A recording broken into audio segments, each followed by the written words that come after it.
Good morning, good evening, and welcome to this week's chat. It feels like it's been ages since we've had a chat, and it's because it has. I got sick in December and it wiped me. So I was, thank you, live stream consultants. So I was down for the count for basically all of December. And then just getting back on the horse, sorting some stuff out. During Christmas, this room got filled. It became a box room, and it took me just a little bit to empty it all out and make it still not totally emptied out, but make it usable. So we are back. We're back. This week I wanted to talk about something. We're getting into the new year. New people come in. They're like, oh, my, 2026, I'm going to start content creation or live streaming or whatever it is the goal. And getting people started off on the right track is something that's a huge passion of mine. Getting people the right knowledge or getting them in front of the right people with the right knowledge is a huge passion. There's nothing worse than wanting to get something done, thinking you know the pathway to do it, only to find out that it's a total dead end. Right? Like, let me know in the chat if you've gone and checked out YouTube educators and YouTube and live stream educators and what have you, and then it just turned out they didn't actually help. They didn't know what they were talking about, and they gave bad advice. There are channels out here that are big channels. I'm saying, I'm using the term big channel loosely, and they give bad advice. But because it seems like a hack, because it seems like an easy way to do something, just click this button off and your videos will be seen by so many more people. Like, who here has heard that advice? Turn off, turn off notifications and your channel will blow up. Like, who's heard that? And it's total crap. It's absolutely not true. Those sorts of people bug me no end. This journey is hard enough without people out there giving wrong advice just to get themselves clicks and views. All right. So that's not what we do here. That's not what we're about. That's not what happens here. We've got a really amazing community, and the last thing I want to be doing is giving bad advice. So what I do is I talk about things I know about, or I send you off to people that are knowledgeable and have proven expertise, people I learn from, people I respect. So that's what I do. Okay, so first things first, welcome to everybody jumping into the chat. So good to see you all. So good to see you all here. Leanne was first cab off the rank. Good morning, Leanne. She says, I'll be here and listening. I've got lots to learn about this topic. Leanne, you're a pretty solid moderator. I'm going to just say it. Pretty solid moderator. Dimmy Hart is here as well. Great to see you, Dimmy. Is it early morning for you? I'm not sure. Thank you, live streaming consultants. I'm happy to be back. So happy to be back. Doug Hewson is in the house. Doug is my managing moderator. Whereas Leanne is a moderator, and we'll talk a little bit more about the difference between those going forward here. Everyone's saying, Doug says, don't get me started. I know, the channels with the bad advice, right? And the places that you think you should be able to go to get the good information. I know. There is so many of them out there. Livestream consultant says, I think for most of it, it's not even bad advice, but outdated advice. I think it's a bit of both. I think some of it's bad advice. Oh, I have coffee. I have water. We're here for the long haul. Coffee is not in my Yeti. I'm testing. Look, we got a new coffee machine on the weekend. I love it, but it's a learning curve. It's a bit different than my old one. And I'm trying to tweak it to make a coffee I like. It's 1 a.m. It's 1 a.m. That's great. Henry the Luigi the Platagon. Henry the Luigi. I said that right. That's a mouthful and a half. Henry the Luigi the Platagon. Great to see you in the chat. Thanks for jumping in. Stephanie is here saying hi to everybody. Hey, Stephanie, good to see you. Good to see you. Doug's on his mobile right now, so that means that no tagging for Doug, but he can still do all of the things. So let me know in the chat if you have watched my video on managing moderators. So there's a short video here on the channel. It's not a short, but it's a short video here on the channel called about managing moderators. Let me know in the chat if you have actually watched that one, because that one, that if you haven't, not right now, But when you are not watching this live stream, jump over and give that a watch. So yeah, have you heard of StreamYard? Yes, I have. I have heard of StreamYard. Drop in your questions if you've got any questions. We will be jumping backwards and forwards. But one thing I wanted to chat with you about is some of the new things that are coming in. So over the years, there have been lots of things that are being tested, that have rolled out to a few people. Not everybody had. Some of the channels I work on, they had it, some didn't. And it wasn't even like a subscriber goal thing, because that's not how they run their betas. Oops, I just clicked a button and I'm really hoping it did nothing. Whoops. And so one of the things I wanted to show you all is, and this came out during my break, so you may already know about it, but it is now that channel guidelines are available for everybody. So you don't even have to be a monetized channel. So so this channel here is not monetized. My other channel is monetized. This one is not, and I have access. So this is not a monetization thing. Now it could well be you need to have, and I probably should have checked this out beforehand, but my channels are all have advanced features enabled. So you may need to have advanced features enabled. So Doug has a great video on that. If Doug can't put in a link. Doug, go and check out Doug Houston's channel. He has a great video on how to get advanced features if you don't have it.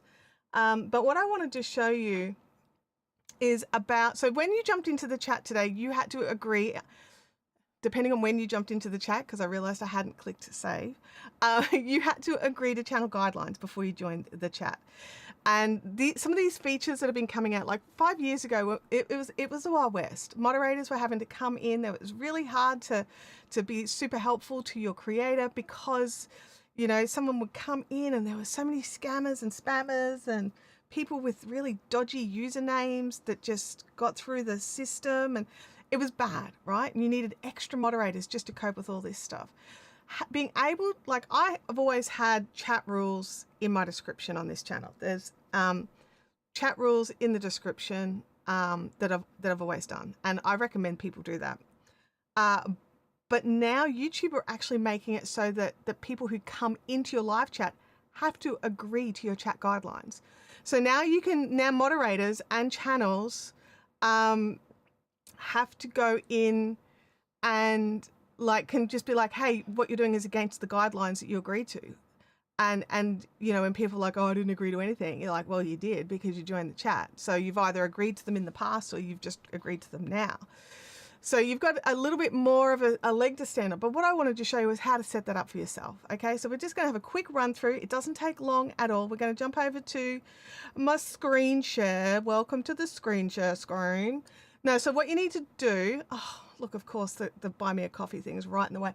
But down in the bottom left is your settings. So click on settings, then you go to community moderation.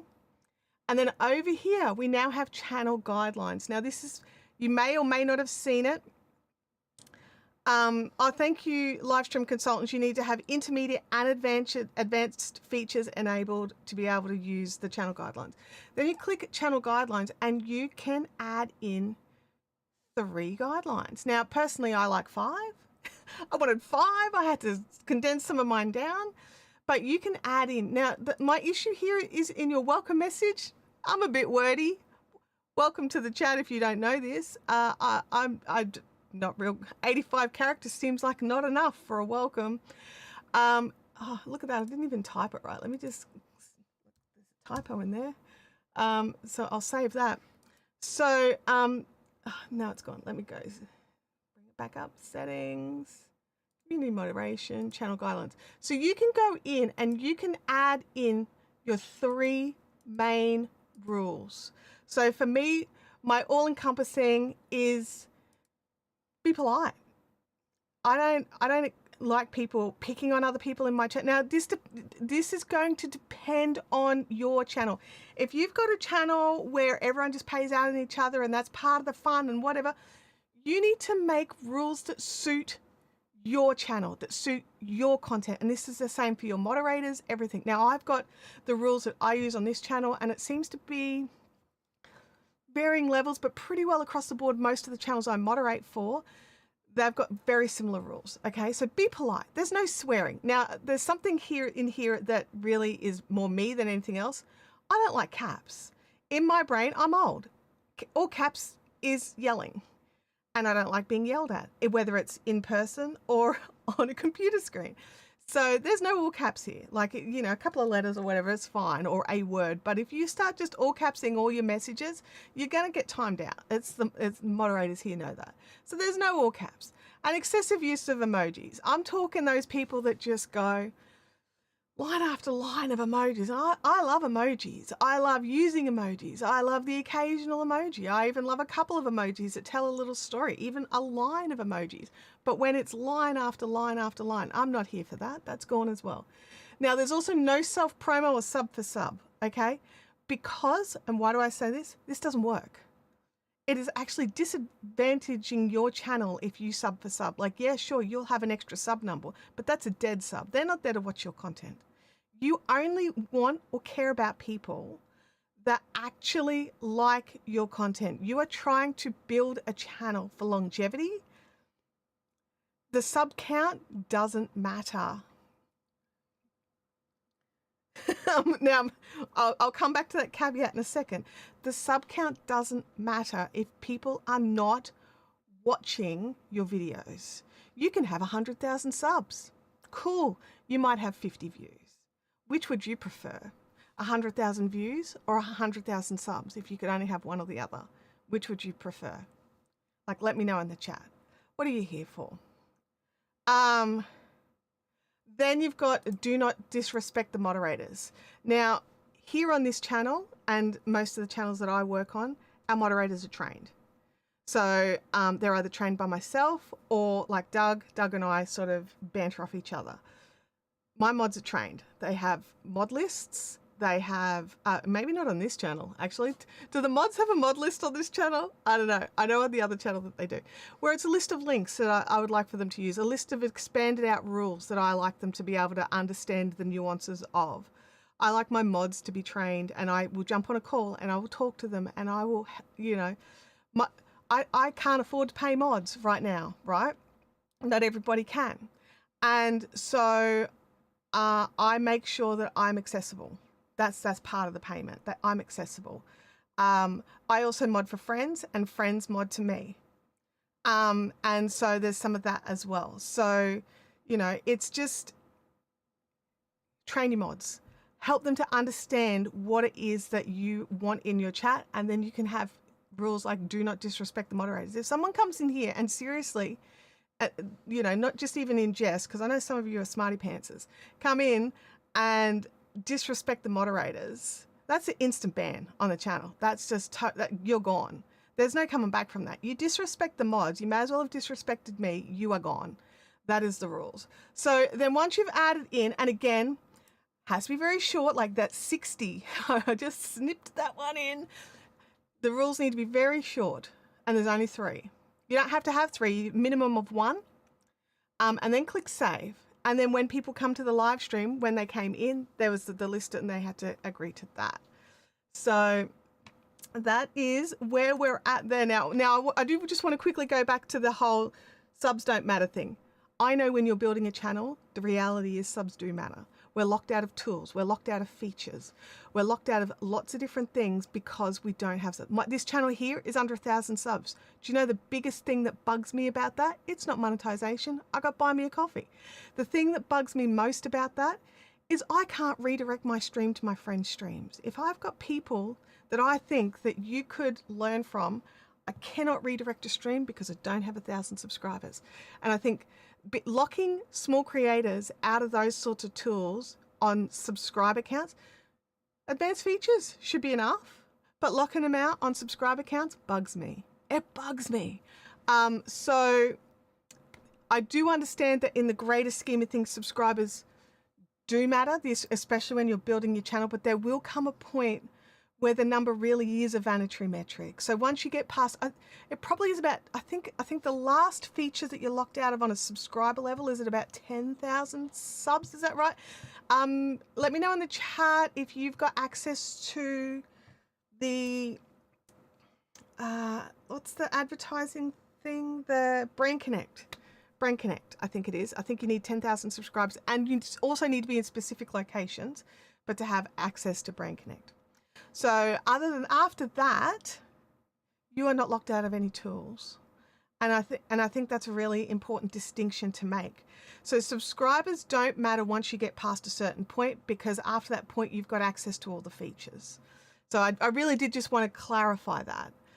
The other thing is brands and what have you now are getting to understand that smaller channels don't necessarily mean no reach. They're learning that a small dedicated audience could possibly lead to better click-throughs and sales than a larger, broader audience who may or may not be interested in that topic. So brands are starting to understand. So smaller channels are starting to get more one-on-one brand deals as well. Now, yes, there's small brand deals because it is a smaller audience, but it is a brand deal.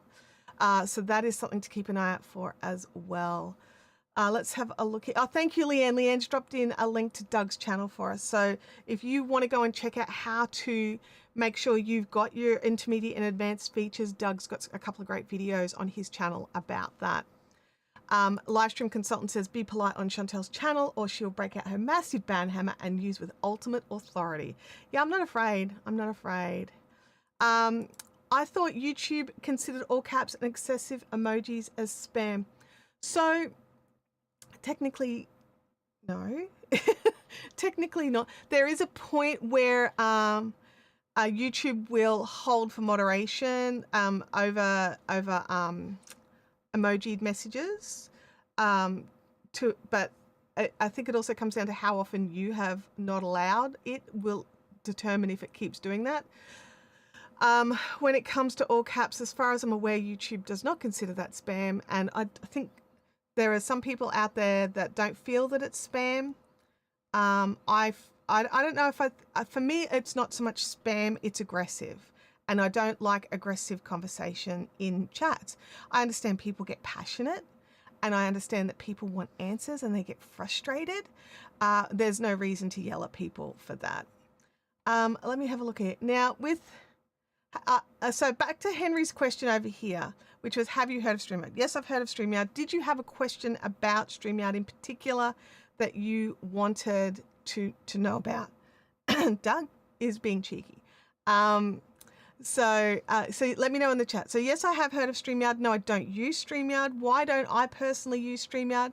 I was a massive StreamYard fan. I was a StreamYard affiliate. I sent many people to StreamYard to go enjoy all the features. StreamYard changed hands, the new owners, not to my taste. And they pushed the pricing up very high. So, and then to add into that, I'm also in Australia, so I pay in Australian dollars. It became unavailable to me. It became as in too expensive. So the plan that I used to have was about, I think it was about $400 US a year, which is about $600-700 Australian dollars. Then they jumped that up to $900 a year for the exact same plan. No extra features, everything was exactly the same.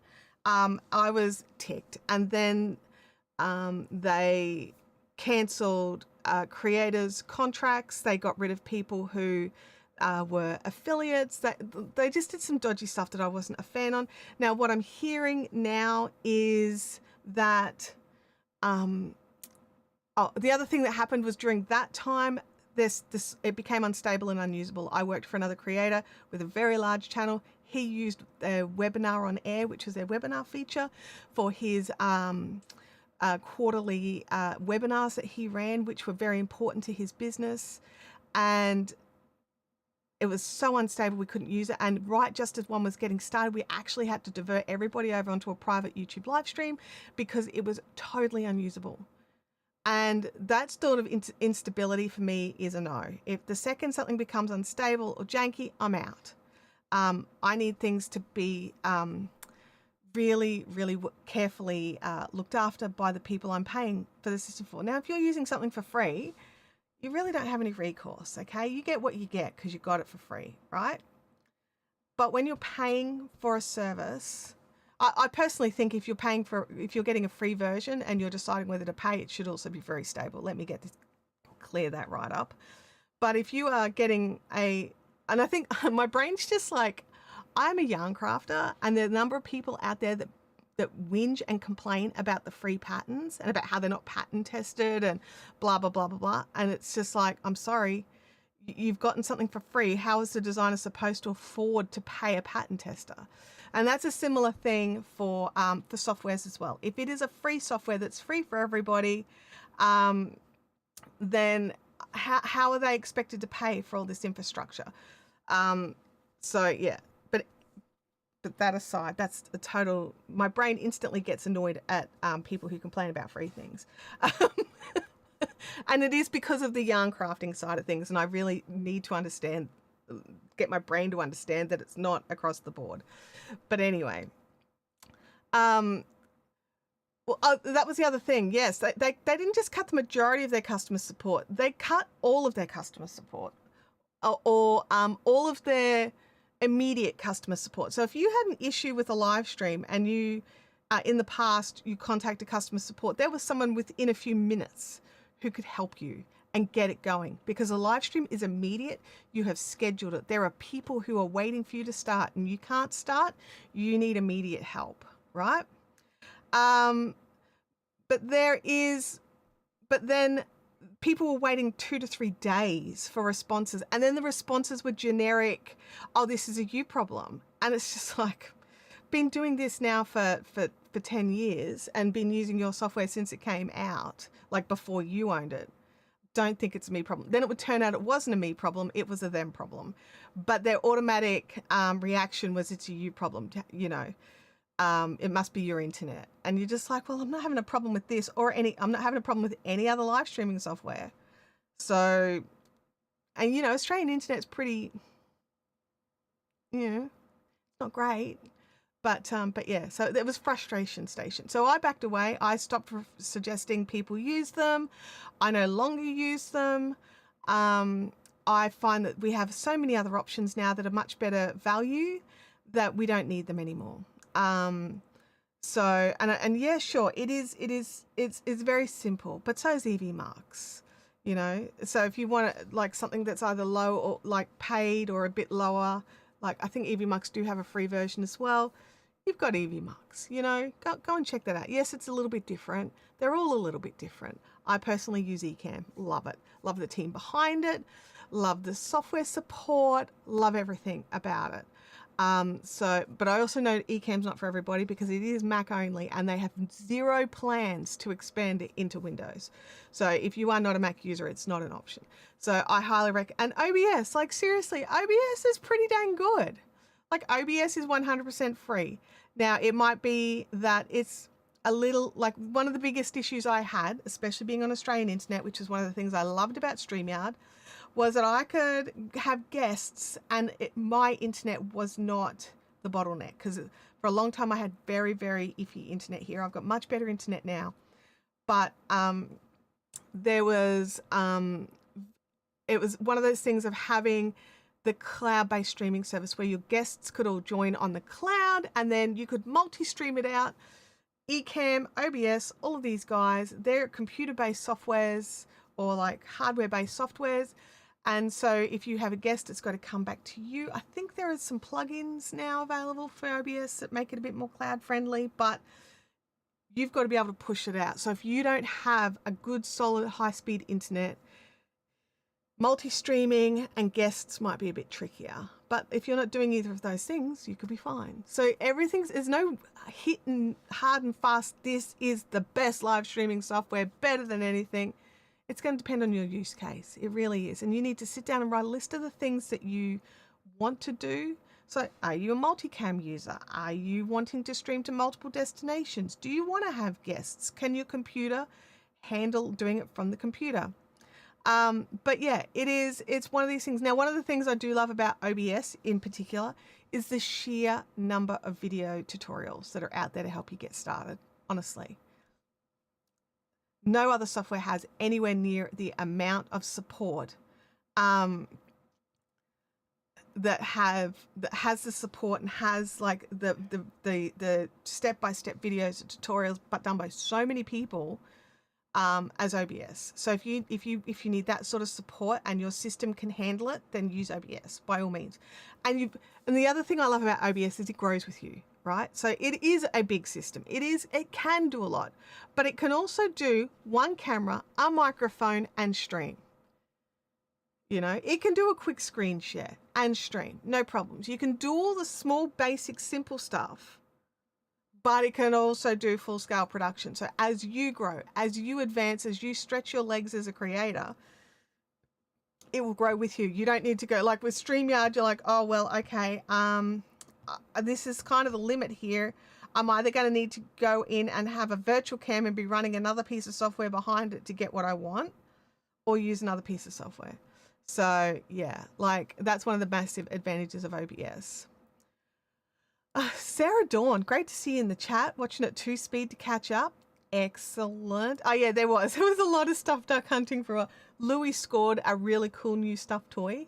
Louis actually had stolen it already and ripped his little headphones off, and I'd sort of put it up to protect it. But I was just like, there you go, Louis, that's yours now. A live stream consultant says OBS is a lot simpler than most things to get started. It's only more complicated when you try to do the more advanced things in live stream. Yeah. The other thing I love about that that is really great for OBS, those people that need to do really good, high quality screen captures with audio, OBS is the way to go. Seriously, I use OBS all the time, especially if I need audio. Sarah says, I'm a bit behind, but thank you for showing the chat guidelines. I need to set these up. Absolutely. I think everyone who live streams needs to set those up. Almost every system can use OBS. I do have a MacBook Air that's a bit iffy. Yeah, it still comes down to what you can, because a lot of it's still graphics card related. So you need to, and also it's a bit heavy duty. So MacBook Airs, especially some of the older ones, like, so if we've got Intel Airs, I probably wouldn't recommend. I've not tried on any, like I've done a few things on an M1 MacBook Air and it was able to do a few things, but with the no fans and the slower processing, bit trickier. So yeah, it's just definitely, I'm always about, like, if you're a creator and you can afford the Pro, go the Pro. But like the MacBook Airs, especially like the M2s, M3s and up, like, they're solid. They can do just about everything. I could video edit on it. Like, seriously, I had a Mac Mini M1 and video edited no problems with it. It was now I'd upgraded it to the 16 gigabit, and that's what I live streamed on for 2 years. So I've now upgraded now. It needed an update for some software I needed to use. It wasn't coping, my poor old M1 from 2020. Yeah, it's definitely you need to look at the hardware that you're using. Not all hardware can do everything, honestly. Same with Ecamm. Ecamm is specific for Macs, but now most of the new features are only available on the Mac Silicon, so the M1s and on, and even then I think the M1s are starting to struggle a little bit, but considering we're in 2026 and that's a 2020 machine, I think starting to struggle with a couple of the advanced features. Like, seriously, that's still pretty good. Doug says, it's great that YouTube finally rolled out the chat comment guidelines. I agree. And I'm really glad to see it's rolled out for everybody. Because, well, I say everybody with intermediate and advanced features enabled. Intermediate features, I think, would be the minimum. So, you know, most people can have it, and it's not down to monetization. It's not down to subscriber counts, because if you've been around in this channel for any length of time, you know how much gatekeeping behind subscriber counts for tools ticks me off. It ticks me off. Our live stream consultant says it's a 2017 with only 8 gig of RAM. It definitely struggles even in the simple stuff. Might be time, if you use it a lot, it might be time to consider the upgrade. I think the M5's coming out this year, so I'd be looking at the M4 prices. Or even check out the M5 prices, but I tend to like try to go for the bargain, and for me the bargain's like that previous model. But in saying that, the Macs tend to like keep it like the price is, you know, the price is like between the two models is like, if you could just wait for the new one to come out, Doug says my Mac Mini M1 still handles streaming fairly solidly. So did mine. Mine was fine with streaming. It was some video editing stuff I was doing for a client it didn't cope with. And so I was just like, oh, well, I need to upgrade it. So I've still got it. I think I'm going to use my, like, give me suggestions in the chat. But I've already got a laptop, so, and I've already got my, you know, M4 Mac Mini here. But I've got an M1 Mac Mini that I'm thinking of connecting to my television, but like as a media thing. Let me know in the chat if you've done something like that, or if you have any other suggestions for me to use a perfectly good M1 16 gig Mac Mini. Doug says that my 2019 MacBook Pro struggles. So is that with Ecamm? Is that what you're talking about there? But yeah, I think, you know, Ecamm now are really focusing on the silicon chips. I think they're past the Intels now. Livestream consultant says I am considering a MacBook Pro with the Apple Silicon and 16 gig of RAM.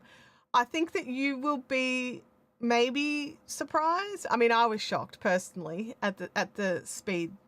My first Mac Mini came into my situation. I'd been Windows all the way, like Windows everything, Android phones, Windows everything, Mac never. Hated Mac. No Macs.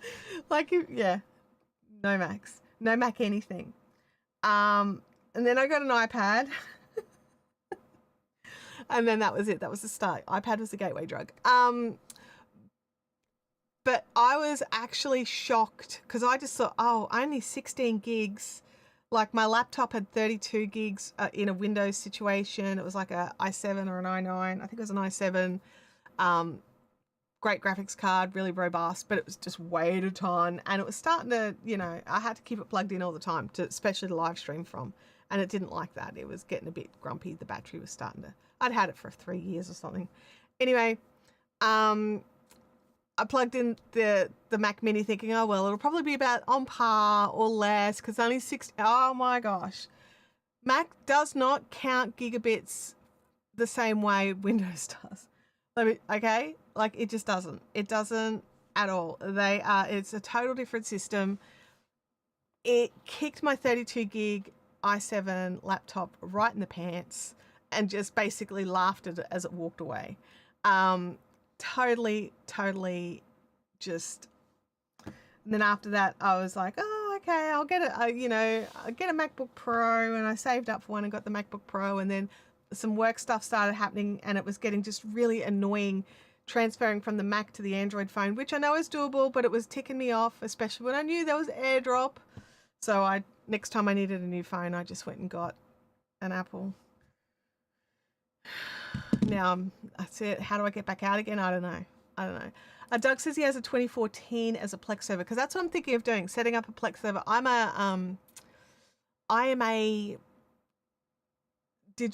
love having all my own copies of stuff. I've got like all my TV series that I love. I've got the Blu-rays. I get frustrated when a TV series that I love gets moved from streaming service to streaming service, and I'm expected to follow it. I don't want to. That's why the logo is the way it is. Oh, the bitten apple. Yeah. I'm not surprised. Okay. So, do we have any more questions in the chat here? I'm just jumping over to the right screen. Because, you know, there's lots of people quite often want to get started on YouTube and live streaming services or live streaming in the new year. It's kind of, you know, it's like everything. They want to get fit, they want to start live streaming, they want to create a channel, but I got no issues with it. There's a couple of things that I want new creators to understand. The reason why channels start small and we all start at zero is so that we can learn. We've got time to learn in public. We've got time to practice without giant audiences. We've got time to make mistakes without it destroying everything. Okay? So getting too big too soon can actually be detrimental. You need the time to learn how to make the content. You need the time to learn how to make a good thumbnail. You need the time to learn how to understand who your audience is. And if you haven't already researched your audience out before you start your channel, which I actually recommend that you do, so that you can at least start making content targeting a particular audience, then you're always going to be behind that 8 ball a little bit. But once you learn, once you understand who your audience is and what they want, and that the goal is to target a specific kind of person, a specific kind of audience, then and not just, I just want the biggest audience possible, I just want to go viral. If that's who you are and you just want to go viral, then I'm not the channel for you. I don't know how to help you. I don't. But I know how to help people to step by step grow what they're doing.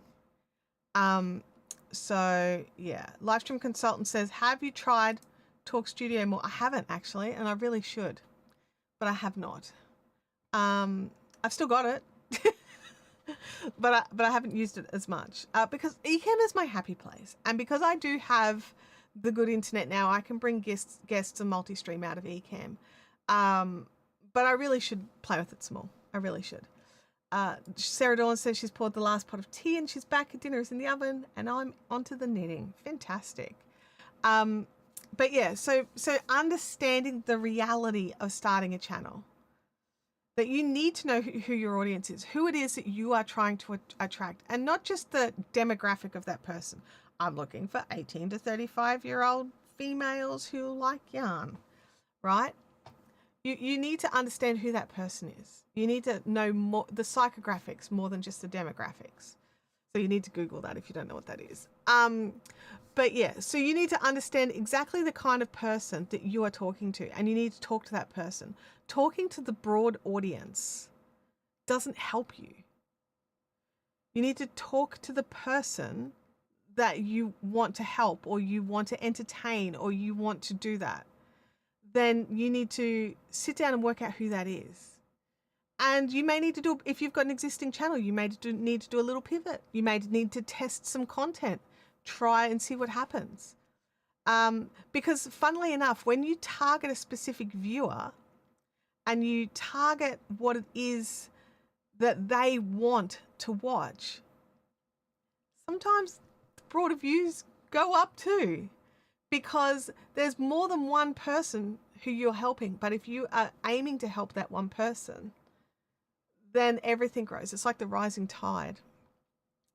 Doug says, if you have not already, you should subscribe. I would love that. That would be cool. I do too. I should give it a whirl on my ancient MacBook Air and see if it likes it. Oh, that's for the Talk Studio. Absolutely, you should. I think what you're looking for is list. So let's just pop that in there for you.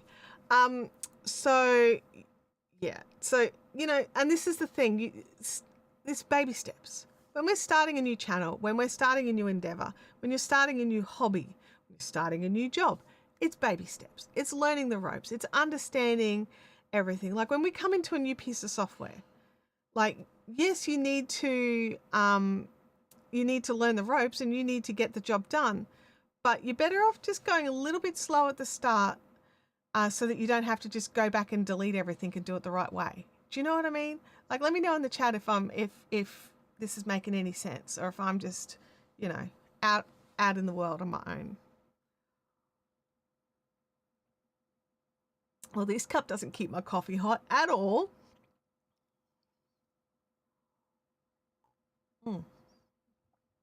So, hydrating. Actually, you're right. I probably need water more than coffee. Good job, Doug. Okay. So, we're just going through everything now, are we? So making sure that you're targeting the right audience. That's the biggest thing. That's the start. And then slowly growing your channel. Now, something I really wanted to share with you all, and it's currently closed for applications, and there's no way to even join a wait list, which I'm just like, wait, what? But something that you guys should be aware about, and some of you probably already know what it is, but I'm just going to screen share here. And this is Tuber School. So this is from the brothers Nimmin, right? So dear Nick Nimmin, who are both phenomenal creators both in their own individual rights and together. They both have their own individual channels doing so many different things. And these guys have created Tuber School. So they've got, enrollment is currently closed until February 1st. I don't believe there is a way to click that to get added to a wait list, which missed opportunity, guys, missed opportunity. But they're going through how to do all of this stuff. Oh, Doug's in tuber school. That's awesome. And understanding this here, right here. Tuber School is for you if you have an active YouTube channel, you're ready to commit, and you want long-term results, not quick, unsustainable growth, and that's a big one there. And you're willing to unlearn bad habits. Tuber School is not for you if you're not willing to put in the work, and you just want hacks and tricks and secrets instead of skilled. You blame the algorithm for your lack of views, and you are not willing to invest in yourself, because Tuber School is not free. Okay, I just want to point that out. It is excellent value, not free. All right, so that's tuberschool.com if anybody wants to go and check it out for yourselves. Let me just see if I can just copy that link. So that's really important to understand. Sometimes the good things that we want are not free. Now, the other thing to realize is if you have YouTube questions, go and check out Nick's live streams every Saturday, 9 a.m. Eastern. He answers creators' questions all of the time, and he gets in and he tries to help everybody as best as possible. But if you want to learn, and I think there's I don't know exactly, Doug would know more about it. I was told I was in, but I haven't seen anything. But anyway, I'll look at it next time. So yeah, let me just chuck in the link here. Chuck in the link. That sounds great. There we go. It's Tuber School. So you can go and check that out. And that is a really great resource as well. Now, you've got plenty of channels, Nick's channel, Dee's channel. If you want editing tips, you go to Daniel Patel, because even if you don't use DaVinci Resolve, he's still a top-notch editor. So, you know, just there's so many people. Roberto Blake has a really interesting teaching style. Obviously, I'm going to throw out there for Channel Jumpstart for Daryl Eaves's group. That's a really phenomenal group as well.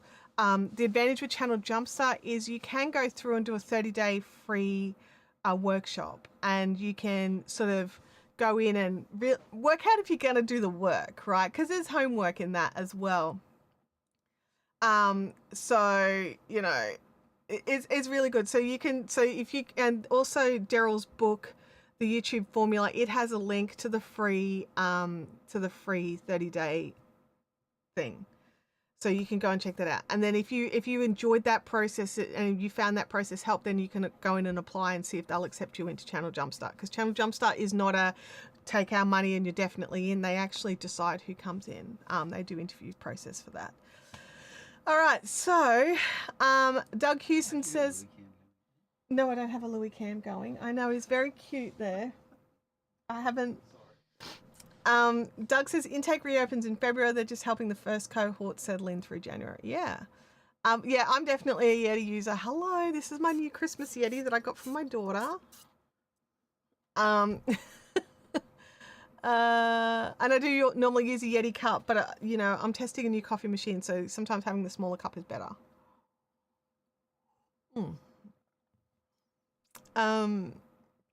So yeah, there's lots and lots of options out there. There's so many options. Thanks, Doug. Thanks, Leanne, for the Yeti before as well. So there's so many resources out there. So yes, Tuber School, Channel Jumpstart, the awesome Creator Academy, what's Primal Videos, Accelerator Plus program. There's so many great communities out there and great paid options. But you don't have to pay if you're willing to put in the extra legwork. So, you know, sometimes you can find exactly what you need, and it might be on Nick's channel or Doug's channel or Daniel's channel, and all that's for free. So, you know, it's just one of these things that you'll have to take more time, because quite often in the courses, it's all laid out in the chronological order or the suggested order of operation. Whereas if you need to go hunting on YouTube for it, you've got to take more time out of your time to find the right answers. Sarah's asking, are the Yetis actually leak proof? I put my mugs in my backpack, so they have to 100% seal. The MagSafe lids for the travel cups, no, not leak proof. The chug caps and the hot shots that can go onto everything, yes, leak proof. So yeah, Doug says YouTube University. Is YouTube University still a thing? What was it? Because YouTube used to have a phenomenal resource themselves, and then they just shut it down. I mean, they didn't shut it down. They transferred it over to another area. Now no one knows where it is, and it's all convoluted and mixed in with other stuff. So yeah. The other thing, Sarah Dawn, is if you get the water bottles, the Ramblers, all the lids interchangeable. I can put a hot shot lid on this. So if I want to make this into a giant coffee thermos, I can. You know, and all the way down to the little hot shot, which I've got, which was what came with my original hot shot lid. So yeah. Oh, you're just using that term loosely. All right, all right.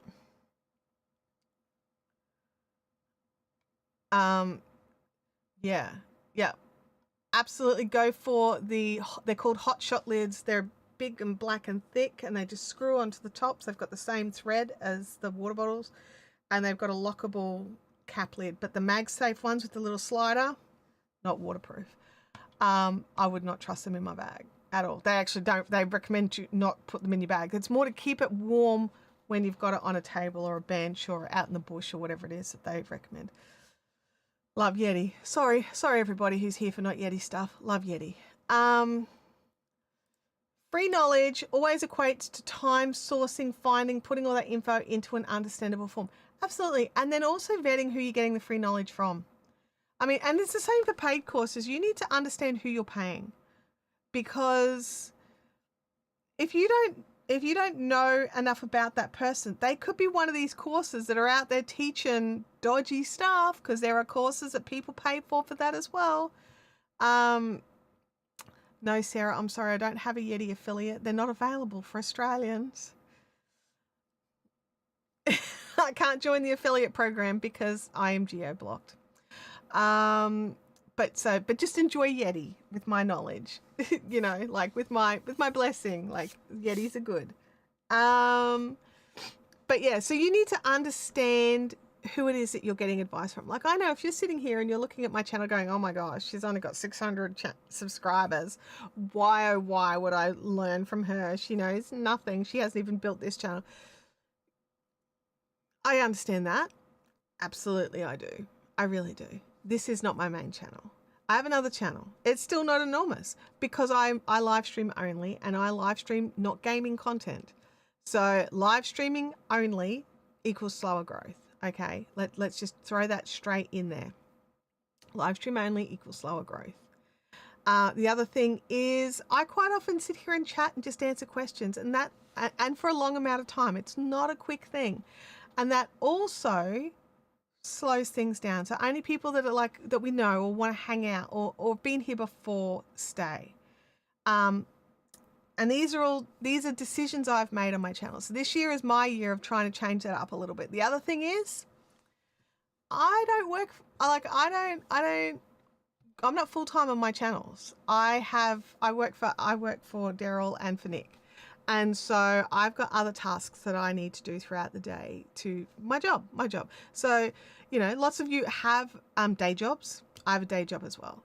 So I just happen to be able to live stream at this time because technically it's Sunday in the US. So all my day jobs are still on Sunday. And I'm not quite full-time with them either. So yeah, it is. I just want to clarify, I do not have a direct line to Daryl Eves. I've got a very roundabout line to Daryl Eves. It's not a direct line to Daryl Eves. So let's just be honest and clear. I do not have a direct line to Daryl Eves. That's not what it is at all. But I have direct lines to some very smart people in Daryl's team. So I'm pretty happy with that. Sarah says, I'm full-time in my art. Finding the time for YouTube is hard with everything else though. And look, that's a reality.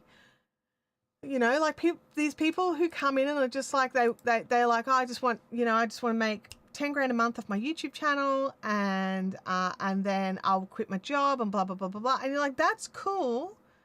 And I love that goal. And I think that's an awesome goal. But you got to understand that's going to take a little bit of time to get there.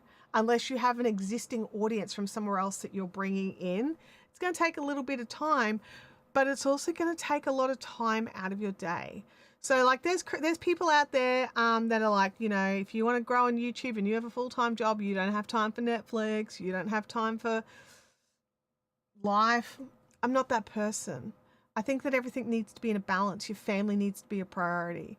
Your life needs to be a priority. Your work needs to be a priority. Like if you've got a full-time job and you're working all night on your YouTube channel, you come home from work, you film a video, then you're up until 4 a.m. editing the video, then you go to work. Like you're not giving anyone 100%. You're going to burn out and nothing good's going to come. You know, you need to find a balance. And so if you've got a full-time gig and a family and, you know, and you need to work out what that balance is, and then accept this is a hard pit. Like you can be like, well, I've got, you know, full-time job and I've got kids and I've got partner, got Saturday sports with the kids and, you know, like other commitments throughout the life. But I also want a YouTube and I want to take that seriously because eventually I want that to become the full-time thing so I can have more time.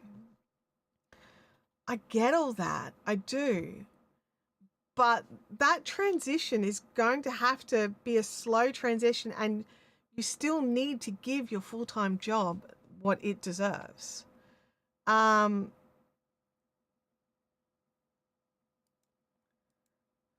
So like with magazine and commission deadlines, social media and all the admin stuff, YouTube is often what slips. I'm well aware of that. My goal this year is to try and fix that without burning out. I love that you added that at the end.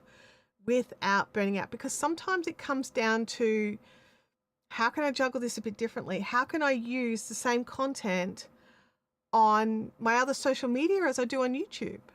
You know, like if you are already Instagramming, because Instagram is a very popular place for yarn crafting.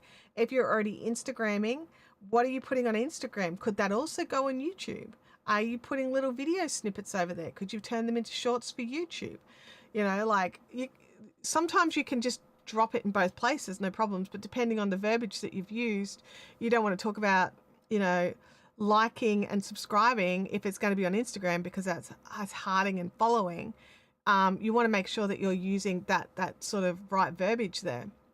So if you are planning on sharing your media across multiple platforms, and you don't want your audience to feel like you've just dumped it in all the places, you need to keep a little eye on that. So sometimes just not even saying it, just a comment. Hey, just comment, because there's comments available across all the platforms. Twitter, not Twitter, what am I saying? TikTok. I mean, you can comment on X, but do you want to? TikTok, Instagram, and YouTube. So they're the main video platforms right now. Now, also Yarn Crafter, don't sleep on Pinterest. Lots of people still use Pinterest. And if you become a good resource on Pinterest, people will be happy. There's so many bad resources on Pinterest that when they find something good, they get very excited. So yeah. Welcome to the chat, the Upper Room TV. Good to see you here. So making sure that your plan for your year is a realistic plan while still pushing and allowing for growth, because there's a difference between realism and resting on your laurels, right? There's that difference. And I'm notorious for the resting on the laurels bit, right? I know it. But as long as you like make a realistic plan, you look at your time, you look at your calendar, and you work it out in a way that you can sustainably maintain, and think about, can I sustainably maintain this for 5 years? Don't be like, oh, I could do this for 3 months. Yeah, I could make it 3 months and then crash and burn and get sick and be down for the count for like months.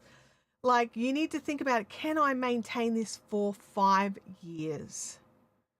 If you're like, oh yeah, I could totally maintain that for 5 years, absolutely do it. And then you might be able to push yourself. And as you get better at things, you do things faster. As you get better at writing, knitting and crochet patterns, you get faster at it. Like maybe not the actual design process, but the knitting process. You know, like as we learn things and we level up our skills, we get quicker at it. Editing, making thumbnails, all these things, as we learn better, we get quicker, which means we can fit a little bit more into the calendar, whether it's more family time or more YouTube time, that's totally up to you. But as we learn, as we grow, as we stretch our legs, we learn these things and we get just a little bit faster. And as long as you're prepared, as long as you have the realistic goal that you will be slow at the start, you've never done this before, it's going to be slow at the start. Once you've got that start down, you know, like, okay, I've got some shortcut keys. I don't need to go like finding it in the menus anymore. Slowly speed you up.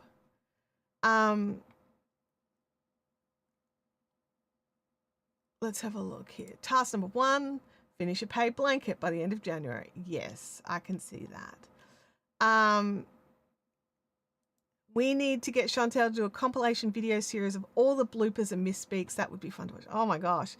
Is that not most of my live stream already? Like seriously. Need a volunteer to grab the timestamps. Oh my gosh. Wow. You guys are hilarious. And mean.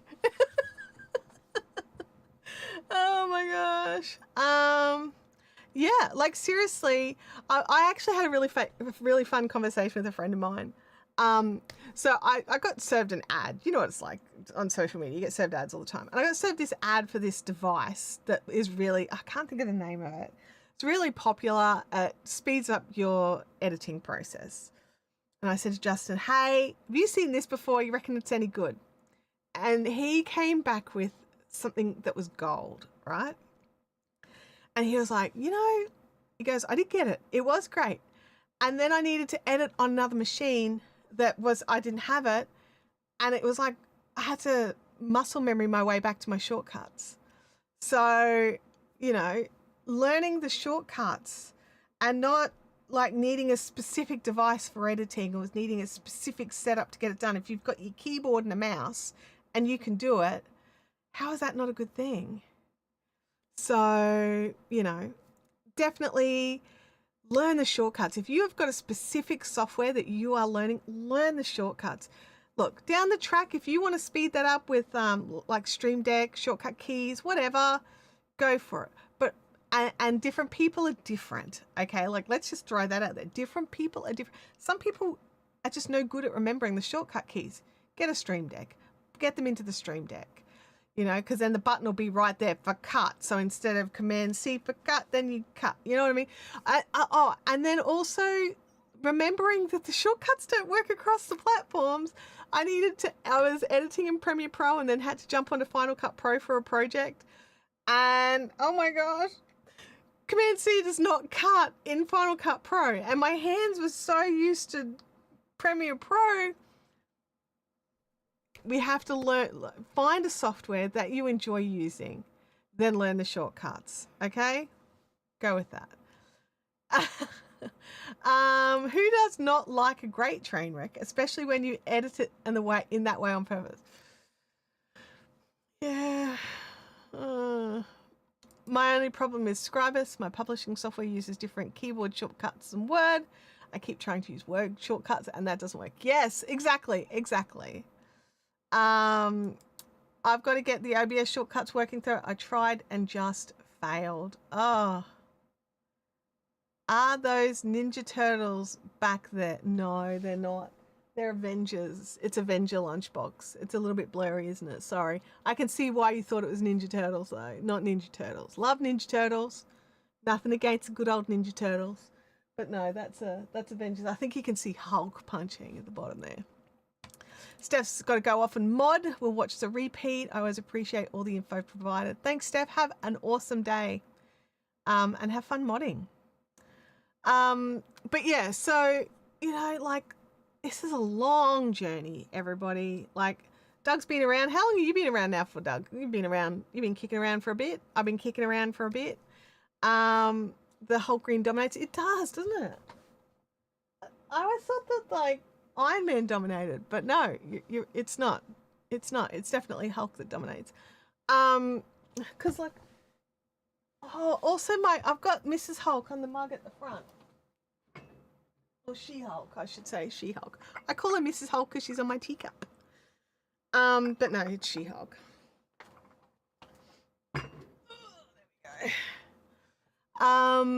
Sorry, sidetracked. Welcome to Streaming with Chantelle, where I get sidetracked at the slightest thing.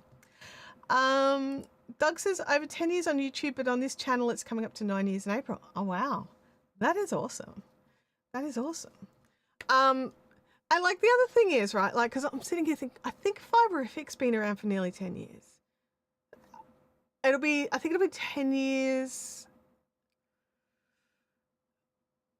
I don't know. So there's the date when I started the channel, but then I didn't start uploading content for a little bit after that. So which date do I go with? The channel creation date or the date when I started doing regular uploads? Like, I don't know. What's the answer to that? Anyway, it's nearly 10 years. Either way. And over that 10 years, I've pivoted. I've focused on different things. Like the Fiberific business itself no longer exists as a, I don't hand dye yarn anymore. I don't sell products anymore. It's a digital only thing. And so, people's lives pivot and change. 10 years is a long time. So yeah. Thanks for the info. I came across your channel because I just got started with mine and having a good old time. That's great. I'm glad you're having a good time with it. Because like, if you don't enjoy it, why are you doing it? Like, that's a big thing. People are like, oh, I hate this. But if you're not enjoying it, why are you doing it? Like, and so I'm glad you're having a good old time. If you've got any specific questions and you want to ask those, feel free to drop them in. Oh, that sounds awesome, Sarah. That's gorgeous. It's absolutely gorgeous. But yeah, so like understanding that over a span, things change. I realized like in that 10-year period, I realized how much I love YouTube itself, right? Not even just being on YouTube, because I actually don't like recording videos. I don't like editing my own face, and things like that. So I've got my own set of like issues. These are issues that I have that I've found very hard to work through. I have no problems editing other people's content, editing other people's faces, just mine. So, I realized this, and whereas live streaming, I don't seem to have that same problem. So that's why I live stream. That's the logic behind that. But I also realized how much I love learning about YouTube, the new features, the new things that are coming, and helping people understand those and helping people push into those and to find where their happy place is and what they enjoy doing. So I love doing this, and I love helping other people on their channels. I love YouTube so much that I work on other people's channels more than my own. So yeah. The upper room says that they're having problems with my streaming thumbnails. Are you okay if I have a look? I'm gonna have a quick look off camera. Let me go here. Go to the channel. I'm gonna have a quick look off camera. But if you're okay, I can share the screen. If you can let me know if you're all right with me doing that. I've got some suggestions that you could try if you're okay with me bringing it on screen. So yeah. Oh, excellent. I'll do that. Let's have a look. Let me just double check. I've got nothing else open. I want open. There we go. I'll just share that screen. Let me know in the chat if you shared a screen where you regretted it.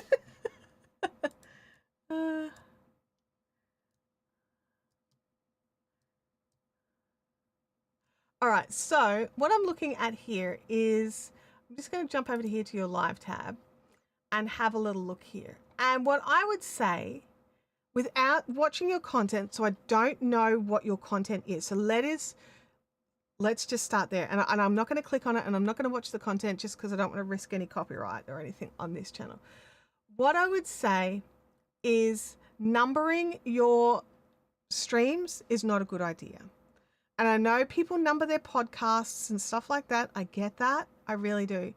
But, oh no, I'm not going to be brutal. I'm not that kind of person. But what I will say is that when you start numbering things, people feel like they've missed out on something. And will they understand it? Oh, have I missed so much now that I'm not going to get it? You need to make your content and your thumbnails as if everybody who's coming to look at it has never heard of you before and knows nothing about you. Okay? And they're coming for whatever it is that you're going to be talking about. And I know that especially if you're doing a bit broader content, that's a bit trickier, and you're live streaming and you're following a conversation, and that's a bit trickier. The thing to remember with that is you can go back and change your thumbnail so that you can get the VOD views, so the people who come back to watch the replays. So you can change those thumbnails to match what you did talk about. So what I would say here with these particular thumbnails is this one here in particular, the Sunday lunch, the learning episode, I have no idea what that means. What are we learning? Episode 13, have I missed 12 things that I need to know before I learn? Like, I don't know. I don't know what any of this means. And I'm looking here at your channel art, and I'm looking at everything here, the upper room TV. I don't know what any of this is about. Is this channel for me? This could be a perfect fit channel for me, and I don't know because I can't see what anything is about. I love this very professional looking channel art that you've got here. I love how clear the text is. I'm curious to know how it looks on a TV. Because I'm a bit fun. I love when because I watch a lot of my YouTube on TV, so I love to know that the channel arts fit on TV. But it doesn't tell me anything. The upper room TV, established 2025. All I know is it's a new channel. That's it. That's all I know. I know nothing about the content that you're making here. So I would be leaning into what are your conversational topics, at least like when you're going to go live, at least what you think it's going to start out at. And it'll change. It'll change. Doug says, I will say the channel description is solid once it's open. All right, let me have a look here. Because like this first line, it doesn't help me. We're grown-ups. We blend honest conversation with thoughtful takes, mixing sharp wit with real-world wisdom. Expect witty banter, deep dives and perspectives that actually stick with you. I do like this. What we cover, film and TV, pop culture, life culture. Doug's right.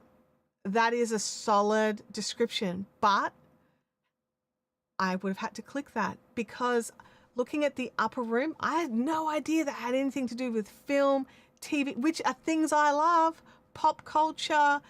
Like, I love all these things, and looking at your channel, I'm really sorry to say I didn't get that.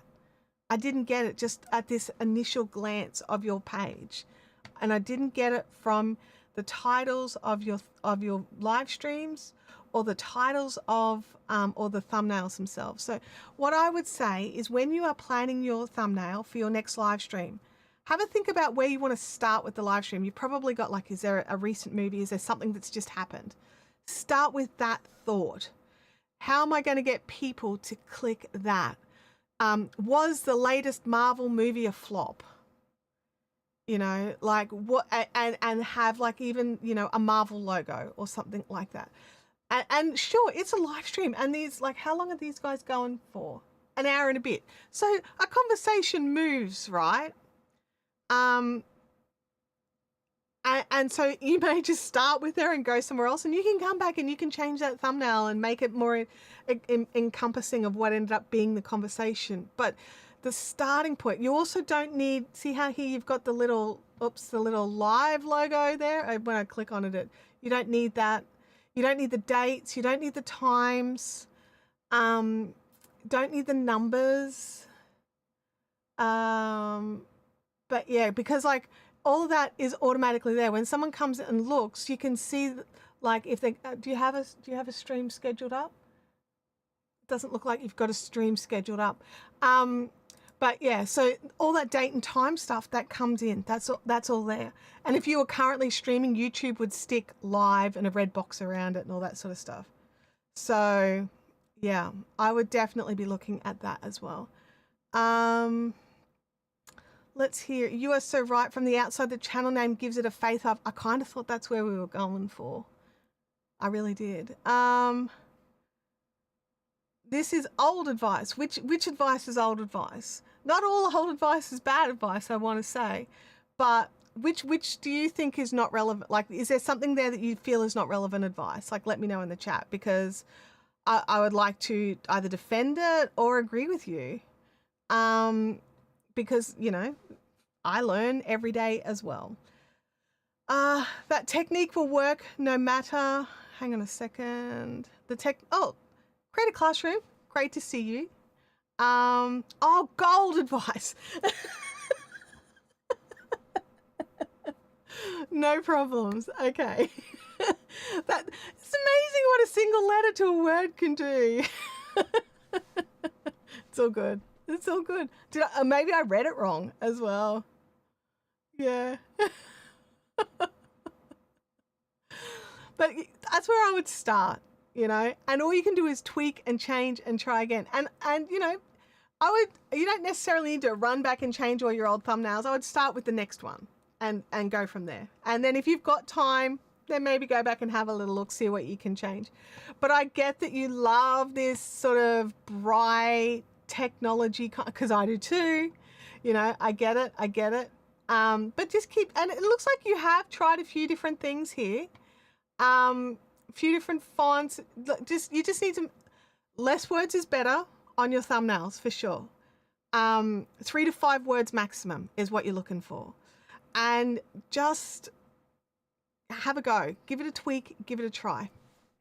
And because you're trying, you're going, like, you know, when your channel was established in 2025, your live streams have been going for 2 months. These are solid views for a 2-month-old new channel. They're not 1s and 2s, honestly. Like, seriously, I know you're probably not happy with these view numbers, but this is a good jumping off point. Okay. So, like, look at this one here, like what comedians won't tell you about South Africa. That is so much more specific, and look at the views that happened there. You know, like, it might not have been a standard kind of stream that you did, but being so much more specific got you so many more views. All right. So you know, you're trying things, you're tweaking things, you're doing it already, but that's my advice. So we'll see how you go. Let us know. Come back and tell us how it goes. Honestly, I love to know. And then, you know, if it didn't work, what else can we try? Do you know what I mean? It's all a trial and error thing. Just keep trying. Don't give up. I'm probably fine. I hope so anyway, because I need to film videos. Yeah. Oh my gosh. Now, did I miss a question here? Oh, I did. I saw one. Sarah Dawn put one in about live streaming. I'm just going back for it, Sarah. I'm finding it. I run a solo live stream using OBS and with Stream Ninja, but I struggle to show my knitting while keeping an eye on the chat while making sure I'm on the right camera. Sarah, you've been to my YouTube channel for Fibrofic for Yarn Crafts. What I have found for myself, and it took some practice because, and it still happens, I've got a secondary camera overhead here. Okay, so I've got this camera here that I look into for talking. You also have to understand that you don't need to keep eye contact all the time. It is actually creepy if I just sat here and stared and didn't blink and kept total eye contact and made it. It's creepy. That's not how people talk, right? People look away. They look over your shoulder. So looking over to read your comments every now and again is fine. Now you'll work out what is the best for your personal individual posture. All right. So now I'm going to so for me, I've got a little tiny arm with a camera over the top with it's just a little webcam, right? Now what I'm going to do is I'm just going to jump over here to my Fibrofic Thursday toucan with a frame. Okay, so what I have done is, see this mat? I know if I keep on this mat, I'm in camera. And that's one of the reasons why I have a desk mat. I know it's dark and I know it doesn't always show my knitting best, but it helps me. So look at this, I've got yarn here. it helps me to know that if I can keep, like for me to go here, I'm reaching. That's not an issue. If I keep here, my hands are on camera and I can just look at the camera. I can look at the chat. I can look at the camera. I can look at the chat. What solved it for me was getting a desk mat that fit within the camera range. And then I could just see by my hands looking at the desk without needing to check cameras, what have you. So while I'm looking at my knitting, at my crochet, so while I'm looking down, I can see, and I tend to slowly creep it back. And I know I've got to be back in the middle. And I ask my chat, please tell me if I pull my hands out of the shot, because sometimes you do just want to lean back and crochet and knit, and that's it. Your hands are out of the shot. So having that spot, now my camera's a bit bumped, so it's actually just a bit more. I've got to tighten some of this stuff up. Everything's a bit loose. I moved some things around. All right. So I know, like, that's the edge of my mat there. Keep it all in the middle. I don't have my keyboard here for live streaming. All right. So like for Fibrific live streams. So yeah, it's you just want to make sure it is an LTT store mat. It really is. I love it. And I love at the LTT store, you can buy the pretty mat that you like in whatever measure, well, not whatever, there's a huge selection of measurements. I had a smaller one and I went for a bigger one just because I got used to my space. So I know that if I'm at my notepad, that's too far. And if I'm at my audio desk, I stick my water bottle there. So that's it. So I've got a barrier, right? Now I quite often will zoom this in. And if you zoom it in, then you need to understand your space is smaller. But I do try to keep the middle.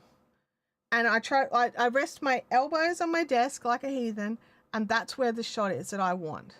So that if I need to recenter, all I need to do is come in and put my elbow. I'll just zoom back out. I don't know if you can see. I'm going to zoom out a little bit more. There we go. My little dog is down there. Hello, Louis' feet. Okay, so I put my elbows on my desk, and that's my hands.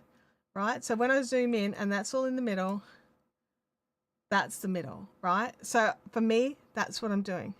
Elbows at my desk and in the middle. So you're going to be able to find different things that you can tell your brain. If your hands are here, it's too, that's big enough. So for me, I talk with my hands. I didn't want a microphone right here, so it's up high, So you're going to have to work out what works for you. Proper heathen with the elbows. Absolutely proper heathen. So yeah, we've got to have a look at the different ways that we as individuals like to sit. Especially if you're live streaming crafting, like I did have to learn how to hold myself a little bit differently. So when I was first recording my knitting videos, the kind of camera that I had, I would have to put my arms around a tripod and knit like this. Very awkward.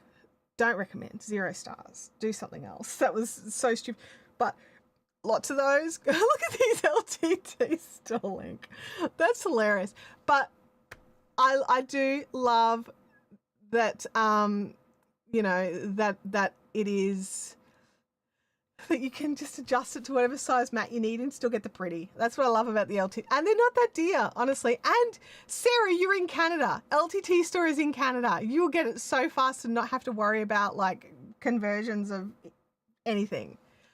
Yeah, I do. So what's happened is I've got to double check it, but I had a big whinge about how I cannot get the Logitech, because it's a Logitech Brio, how to get the Logitech Brio software to run on my Mac anymore. It just will not run. And then I had a big complaint about it. And then I saw that 12 hours earlier, Logitech had actually put a thing out going, hey, we're having a problem with the Macs. And I was just like, delete. They were putting out a fix. So I've got to go in and do that. But yes, if you're using a webcam and you're doing something like crafting, you don't want it hunting. You want to find your own focal point that you're happy with and lock it down. Do manual focus. Because you do not want that whole hunting for that. It's annoying. It's annoying. I'm going to write myself a note to download the new Logitech software. And see if I can fix the problem. But yeah. Took me to figure out that it was the autofocus in my webcam. Yeah, if you've got a webcam, make sure you've installed the software for the webcam, honestly. Yes, say plug and play. Absolutely. Get the software. It'll be game changer. I've also seen crafters mark the space in camera view with colored tape. Yeah, look, absolutely. The tape absolutely works. If you need to create yourself a visual barrier, you're a visual person creating a visual product, create yourself a visual barrier. For me, it became the mat. I would actually clear a space. I got so much on my desk, right? Like let me just, I'm like, oh, I'm in shorts. So how far out do I want to zoom out is the question. Let me just go here. I'm just going to show you all the junk that's on my desk right now. And this is actually not too terrible, but where is it? I want the fiberific.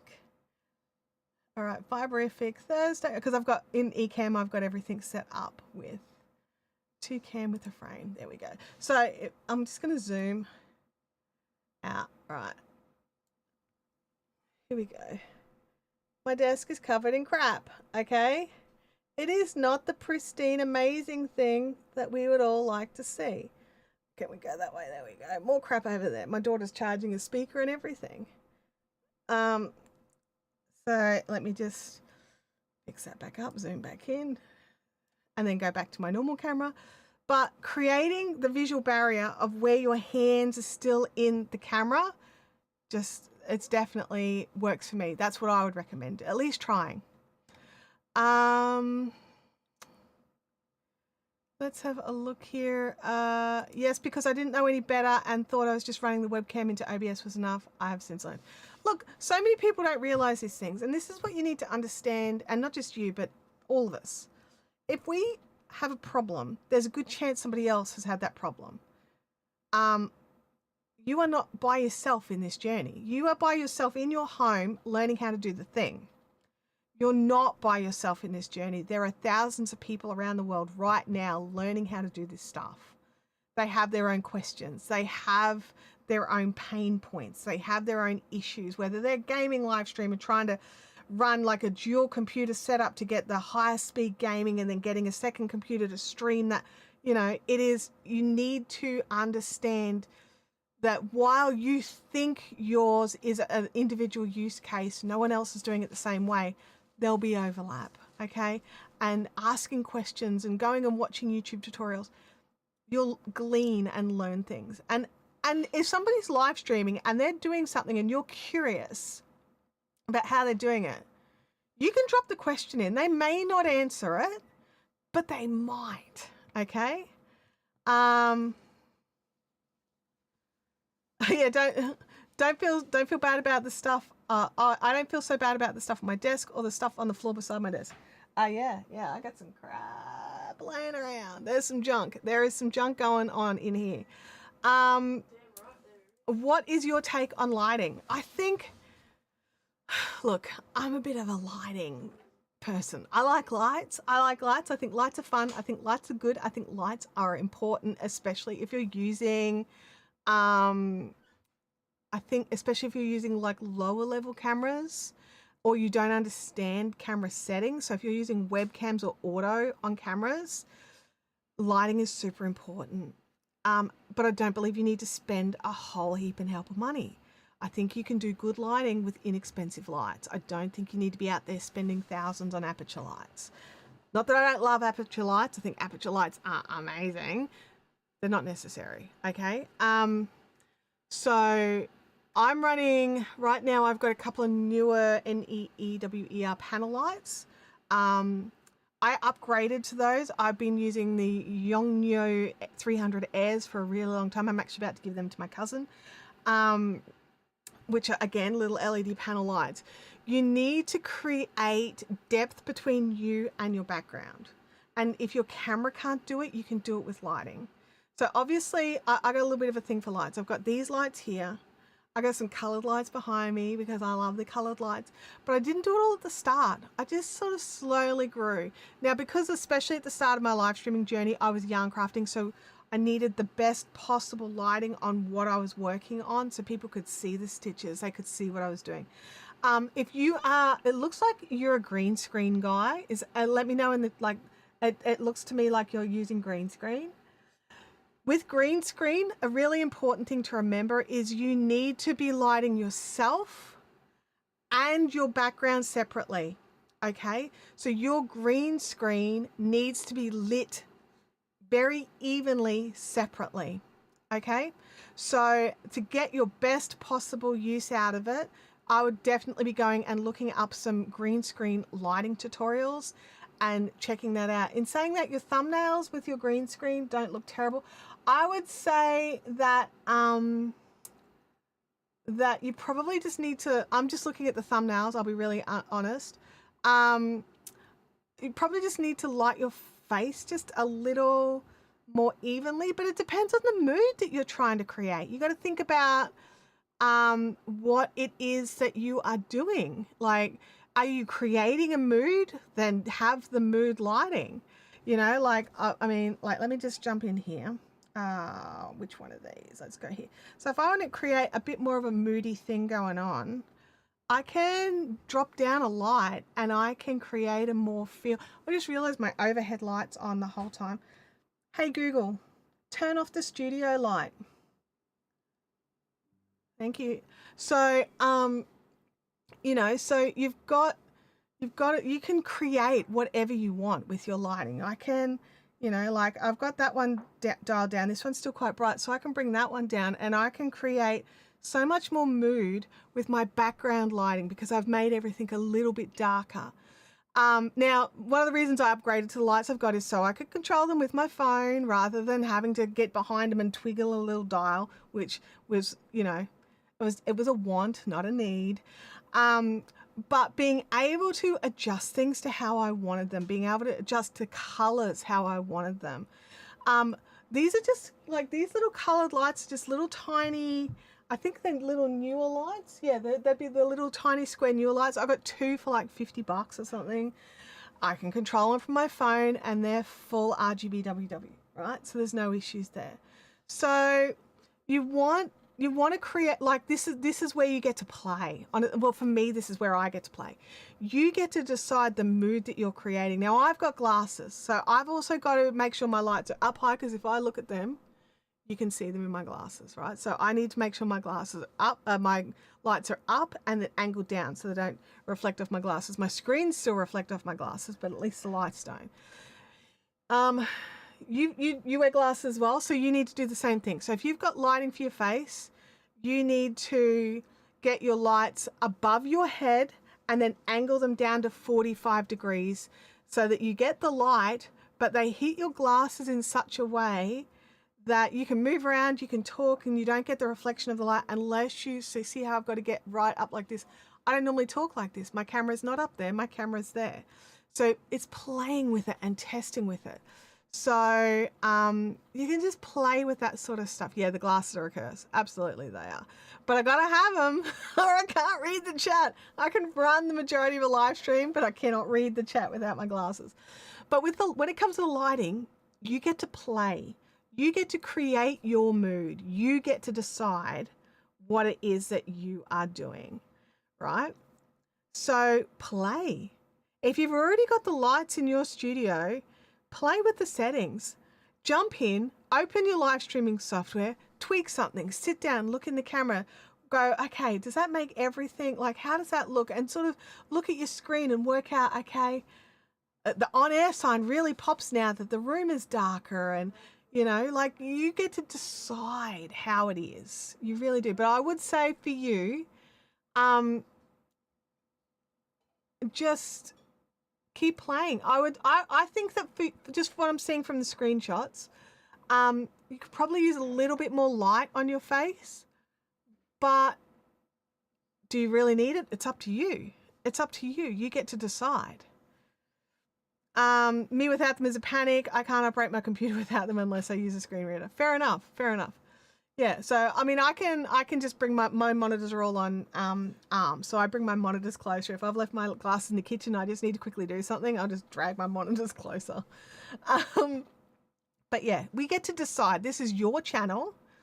You get to decide the mood you're trying to create. And you need to think about what kind of mood am I creating? So for me, I like a nice, cozy, relaxed kind of you're hanging out with me kind of mood. And that's what I aim for. Also, I like lights and colors and they're fun. So there's that. Now, I feel like it's a little bit, are you right there, Louie? So I'm feeling like it's a little bit dark. I mean, it's not bad. I wouldn't say this is bad. I mean, I'm a bit shiny in the forehead, but it is summer here. So I would like to fix these up and brighten them up even just a little bit. They might have been just a dash too bright before, to be honest, but there you go. So I'm clearer. I don't feel like it's quite so, you know, moody. Yes. Oh, yeah. The glasses broke. Yep. Everyone's different. Everyone's different. I know some people live stream just in sunglasses because that's what they do. They wear their sunglasses. It's part of their branding. They just do it that way. And so they have to deal with the glasses thing for themselves. So yeah. The upper room, what are you not sure how to light? Let me know in the chat. What are you not sure how to light? And we'll, you know, if I can help, I'll help. If I can't, I'll recommend some other channels to go and check out for lighting. How about sound? I don't see your mic. So as I said before, I talk with my hands, or I'm crafting and I need space my hands. So I've got a Rode NTG. It's just out of camera shot, just up here. Let me just see if I can connect. But I also have a pod mic on an arm here as well, which is just a slider push, and it's up and working as well.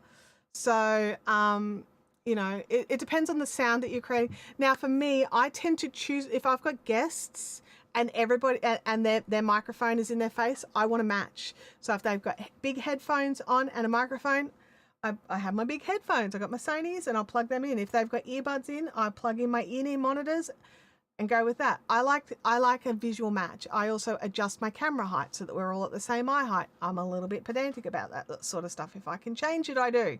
You can't always, but if I can, I do. So I have this one here as well. It's great. But I tend to use my Rode NTG. It's on a little arm. What was I doing? I was trying to grab my camera. What's the app called? It's got a purple circle. Purple circle. I haven't used it in a bit. Is that it? Nope. What's the software you use that we add as NDI? That's what I'm looking for. NDIHX. There we go. Start capturing. Start the broadcast. All right, let me just jump in here.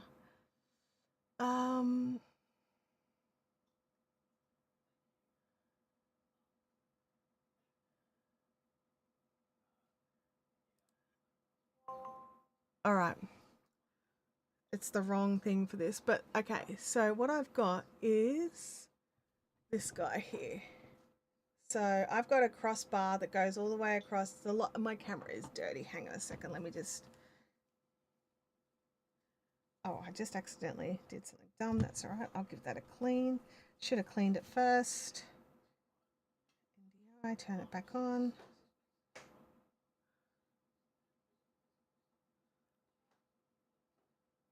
Oh, I disconnect. Hang on. That's the problem.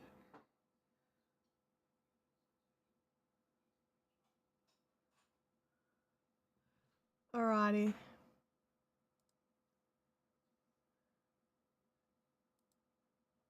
No. I'm like, where am I? There we go. No. That is not it.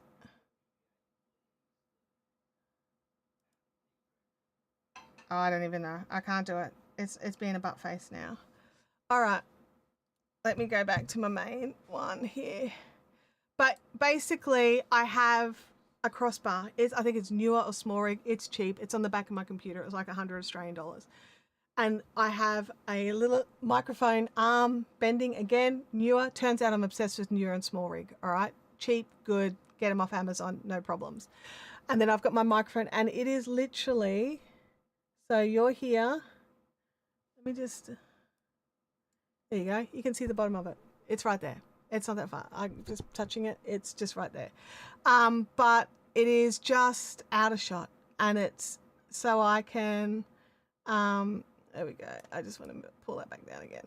And it's just so I can wave around my arms without hitting anything. It's just a personal preference. And I think the audio out of the pod mic is better, but I talk with my hands. So what's better, me banging it with my hands all the time? You sent an email about the lighting stuff? Okay. You are so right about the thumbnails. Just have a play. Just have a play. So yeah.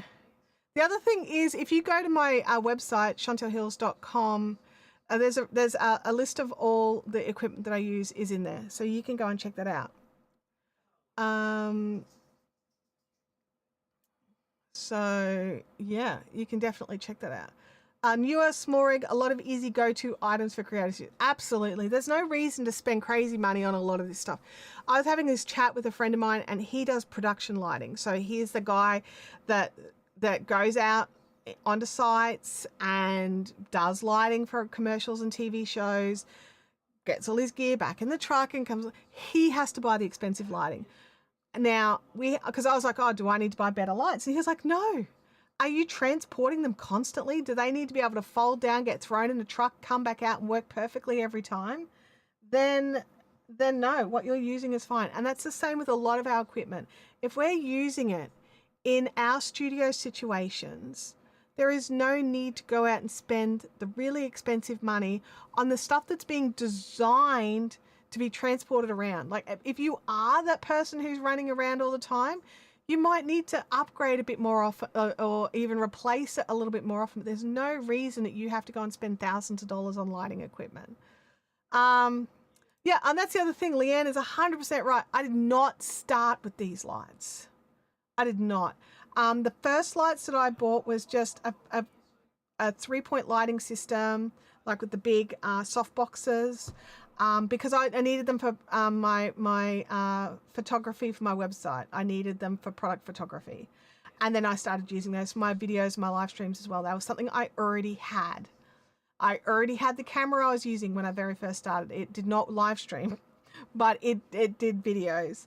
I already had the microphone. It was not great for what I was doing, but that's what I was using. So, yeah. So yeah, so this is a thing. You need to look at your individual situation and go from there. But there is absolutely no reason why you need to be going out and buying expensive lighting at all. There is so many good inexpensive options now. Doug has chucked out my Buy Me a Coffee link. Thank you, Doug. I appreciate you sharing that.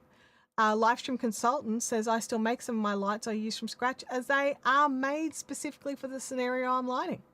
Yeah. And there's so many little cool hacks and tips and tricks, and like hit YouTube up and be like, I need to light this specific situation. There'll be somebody who's done it who can give you a step-by-step tutorial on how to set it up for that individual situation. There'll be something. There'll absolutely be something. My friends, I'm actually going to bounce. I just looked at the time. I was like, whoa, we've definitely been making up for the fact that I've had a few weeks off, aren't we? But we'll be back here next week, same bat time, same bat station, back to answer your YouTube live streaming questions. Hopefully I'll have another topic to start with. I can't guarantee that. You know, sometimes I don't. But let me know in the chat or in the comments if you're watching on the replay, if there's anything in particular you want me to cover. Or, you know, DM me on the socials. I will catch you all back here next time. Have an awesome, awesome, awesome week. And enjoy the journey that you're taking now as a content creator. Bye now.